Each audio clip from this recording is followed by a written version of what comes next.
libanais reste, alors que c'est un gouvernement Hezbollah.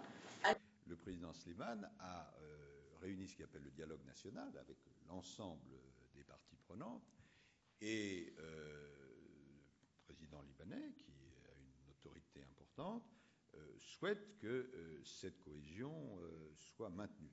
Nous n'avons pas, nous, gouvernement français, à dire, voilà, sur le plan politique, exactement ce qui doit se faire. Bon. Mais nous voulons, ça c'est clair et net, qu'il n'y ait pas, qu'on ne puisse éviter au maximum la contagion entre le conflit syrien et le Liban, ça c'est le point numéro un. Nous voulons manifester notre solidarité avec l'ensemble du peuple libanais, c'est le point numéro 2. Et nous voulons éviter que l'on lance les uns contre les autres, car ça ferait l'affaire de qui, en définitive? Uniquement des ennemis du Liban, de ceux qui veulent son démembrement. Et c'est une tactique qui a été utilisée dans le passé à plusieurs reprises par le régime syrien et dans le sens duquel nous ne voulons pas aller. 5 mois que je la dirige, et puis ensuite, s'il y a des questions, je répondrai avec plaisir, de la francophonie. Et j'ai beaucoup de plaisir à travailler avec chacune et chacun d'entre eux.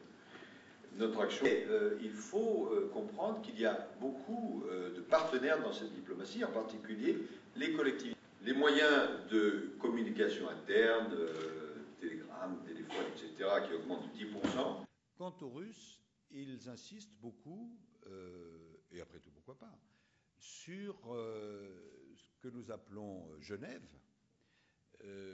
Genève, c'est quelque chose d'important. J'y étais moi-même, j'étais de ceux qui ont tenu la plume, et nous étions mis d'accord, les membres permanents du Conseil de sécurité plus quelques autres pays qui étaient là, sur une déclaration.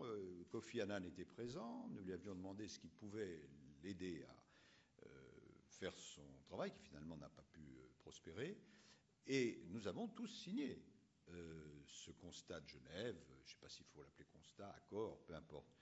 Simplement, dès la sortie de la réunion, les choses n'ont pas pu aller plus loin, puisque certains d'entre nous estimaient que Genève avait comme condition préalable que M. Bachar el-Assad ne soit plus au pouvoir.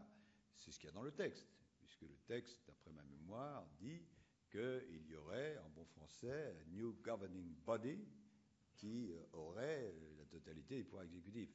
Et d'autre part, il y avait aussi une formule qui disait que pour désigner les représentants, il fallait que cela permette un consensus d'environnement, ce qui n'est pas la définition que je donnerais la plus évidente de M. Bachar el-Assad. Donc, je me rappelle très bien d'ailleurs que dans les couloirs de cette négociation, la discussion portait sur mais si Bachar el-Assad s'en va, dans quel pays, etc. Bon, c'était ça, Genève.